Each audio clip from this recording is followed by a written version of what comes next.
The text message came through while I was reviewing quarterly reports for the Henderson account. Mom's name flashed on my screen and I already knew something was wrong. She only texted during work hours when she needed something immediately. Need to talk about Emma's party. Call me. I stepped out of my office and dialed. She answered on the first ring. Sweetheart, I have wonderful news, Mom began, her voice bright with forced cheerfulness. Your sister is having a gender reveal party and we're all so excited. That's great, Mom. When is it? Well, that's the thing. She wants it on the 15th and I know that's Emma's graduation celebration, but this is really important. A new baby is more special than graduation. Emma will understand. I stood in the hallway, phone pressed to my ear, watching my colleagues move past me with their coffee cups and file folders. Emma had circled that date on our kitchen calendar 3 months ago. She'd been planning her dress, her speech thanking her teachers, the playlist she wanted played during dinner. Mom, we already booked the venue. Emma invited her friends. I know, honey, but your sister really has her heart set on the Riverside Inn. It's the perfect place for photos. You can do Emma's thing another weekend. She's only 18. She won't even remember this in a few years. My daughter would absolutely remember this. She'd remember that her grandmother chose her aunt's unborn baby over her hard-earned achievement. 4 years of honor roll. 3 years as student council president. A full scholarship to the state university. Does it have to be that specific venue? I asked. Yes. Your sister already looked everywhere else.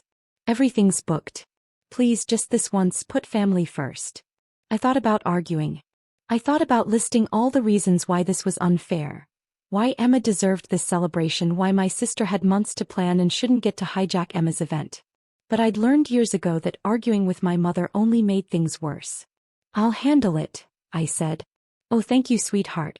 I knew you'd understand. You're always so reasonable. She hung up before I could say anything else. I walked back into my office and sat down. My assistant Marcus poked his head in. Everything okay? Family stuff, I said. Hey, do you have the contact list from the Riverside account? Then, sure, 1 second. He disappeared and returned with a folder. Here. Why? Just need to make a call. I found the number I needed. Thomas Whitmore, owner of the Riverside Inn. I'd been managing his investment portfolio for 15 years, since he'd inherited the property from his father and didn't know the first thing about wealth management. That initial consultation had turned into a relationship that had tripled his net worth. I dialed his direct line. Jennifer, Thomas answered warmly. To what do I owe the pleasure? I need a favor, Thomas. Or rather, I need to know something. Anything. Did my mother try to book your venue for June 15th? There was a pause. Actually, yes. About an hour ago. She said it was for a family celebration. I told her we already had a booking for that date. A graduation party. She got quite insistent, said there must be some mistake. There's no mistake. That graduation party is for my daughter, Emma. Oh. Another pause. Your mother didn't mention that. I'm sure she didn't. What exactly did she say? She asked if I could contact the other party and offer them a different date. Said her event was more important. Something about a new baby. She offered to pay double the deposit. I closed my eyes. Of course she did. Thomas, I need you to do something for me. When my mother calls back, and she will call back, I need you to explain exactly who booked that venue first. I can do that. Should I mention our business relationship? Only if she pushes. But Thomas, whatever happens, that venue stays booked for Emma's party. Consider it done. That girl deserves her celebration. I thanked him and hung up. Then I called Emma's school to confirm the graduation ceremony time. Then I called the caterer, the photographer, the DJ. Everything was still on schedule. Everything would stay on schedule. That evening, Emma came home from her part-time job at the library. She dropped her bag by the door and headed straight for the kitchen, where I was chopping vegetables for dinner. Grandma called me, she said quietly. I set down the knife. What did she say? She said you agreed to cancel my party. She said I should be more mature about sharing special moments with family. Emma's voice cracked. Mom, did you really cancel it? No, baby. I did not cancel your party. But Grandma said the venue. The venue is still booked for your party. Nothing has changed. Emma studied my face, looking for certainty. Promise. I promise. Your party is happening exactly as planned. She hugged me tight and fierce the way she used to when she was little. Thank you. After she went upstairs to study, my phone rang. Mom's name appeared again. What did you do? She demanded. No greeting, no preamble. I made sure Emma's party stays on the calendar. The venue owner said the date is booked and he can't move it. I offered him double the money, Jennifer. Double. He refused. That's because the booking is solid. Well, call him and unbook it. Your sister is distraught. She's been crying all afternoon. Mom, Emma booked that venue 3 months ago. She sent invitations. Her friends requested time off work. Her teachers are coming. So we'll do it the next weekend. What's the big deal? The big deal is that Emma earned this celebration. She worked for 4 years for this moment. And your sister is bringing a new life into this family. That's more important than some party. I took a breath. Let it out slowly. No, Mom. It's not. Excuse me. Emma's graduation is not some party. It's recognition of her hard work. And you don't get to decide it's less important than my sister's event. I'm your mother. I'm telling you to fix this. I can't fix it. The venue is booked. Then unbook it.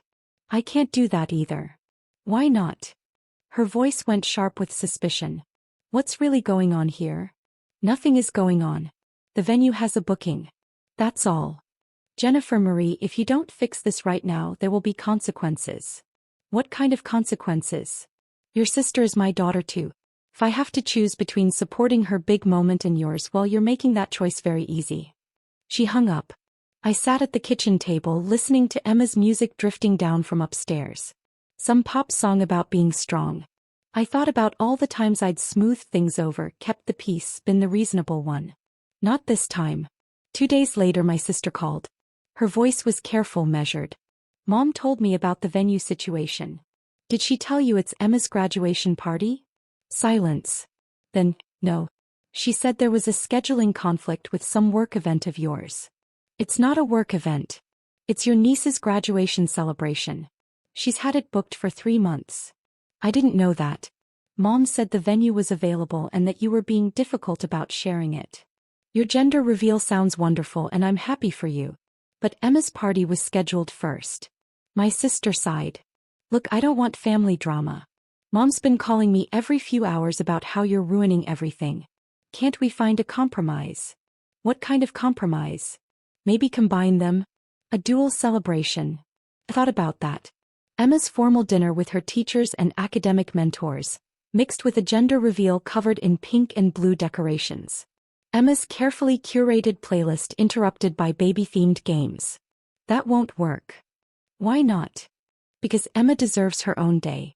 She's worked incredibly hard. This is her moment. And this is my moment too. Then find another venue. Or another date. Emma had hers first. Mom said you have connections with the owner. She said you could fix this if you wanted to. There was. Mom had been digging, making assumptions, putting pieces together. I do have connections with the owner. That's how I knew Emma's booking was secure. So you could get us in. I could. But I won't.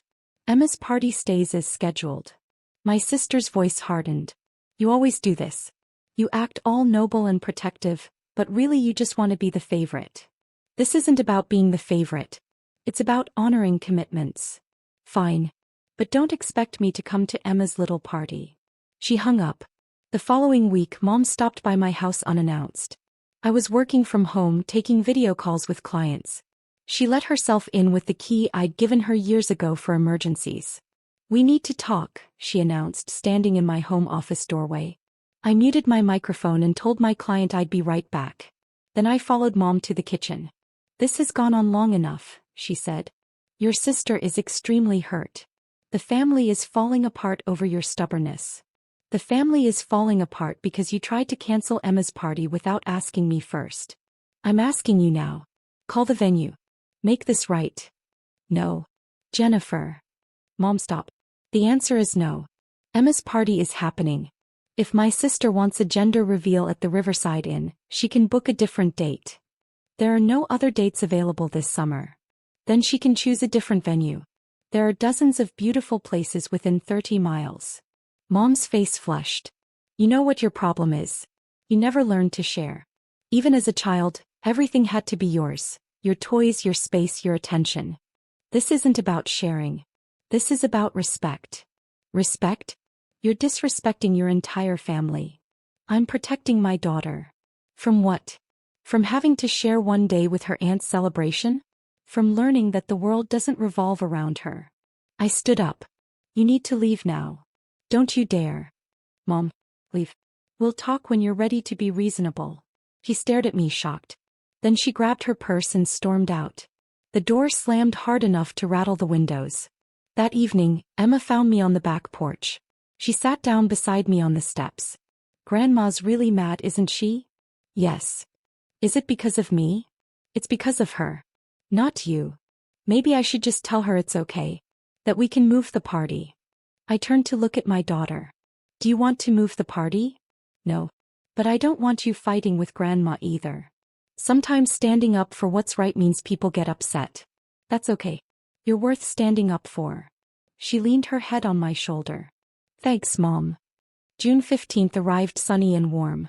I drove to the riverside in early to meet with the coordinator. Thomas was there too, checking on details personally. Everything's perfect, he assured me. We're ready for Emma's big day. Thank you for this, Thomas. Really? Hey, you've made me a lot of money over the years. Least I can do is make sure one teenage girl gets the party she deserves. He paused. Your mother called again yesterday. Offered triple the original rate. What did you tell her? That some bookings are sacred. That business isn't always about the highest bidder. He smiled. She asked how I could turn down that much money. I told her I'd take care of the people who take care of me. Then she asked if I was talking about you, and I said I was talking about honoring commitments. Did she say anything else? She asked how long I'd known you. When I said 15 years, she got very quiet. Then she asked if you'd ever mentioned Emma's party to me. I said you'd booked it months ago and confirmed it multiple times. Then she hung up. The party was beautiful. Emma wore a blue dress she'd saved for months to buy. Her teachers gave speeches about her leadership and dedication. Her friends presented a slideshow of photos from 4 years together. The food was elegant, the music perfect, the sunset over the river spectacular. Mom didn't come. Neither did my sister. But Emma didn't seem to notice. She was surrounded by people who celebrated her. Truly celebrated her, without conditions or comparisons. As I watched Emma laugh with her friends, making toasts and taking photos, my phone buzzed with a text from Thomas. Your mother showed up at the entrance. Security stopped her. She tried to explain she's Emma's grandmother. I told them the guest list is final. She's currently in the parking lot. Should I call the police? I looked at Emma, radiant and happy, unaware of the drama outside. No, I texted back. Let her sit there if she wants. But she doesn't come in. Another text came through, this time from Mom. You'll regret this. Family is everything and you just chose to destroy it. I deleted the message and turned off my phone. Then I walked over to Emma and put my arm around her shoulders. Having fun? I asked. Best night of my life, she said, beaming. Thank you for making this happen. You made it happen, sweetheart. I just made sure nothing got in your way. She hugged me tight and I knew I'd made exactly the right choice. Some battles are worth fighting. Some boundaries are worth defending. And some daughters are worth every bit of family drama that comes with protecting their joy. The party went late into the evening. Emma danced with her friends, cut her graduation cake, and gave a short speech thanking everyone who'd supported her journey. When it was finally time to leave, she was exhausted and happy, her face glowing with the kind of pure contentment that comes from feeling truly valued. As we drove home, she said quietly, Grandma didn't come. I know. Is she ever going to forgive us? Eventually. And if she doesn't, that's her choice. But you deserved today exactly as it was. Emma nodded, then smiled. It was perfect, Mom. Absolutely perfect. And it was.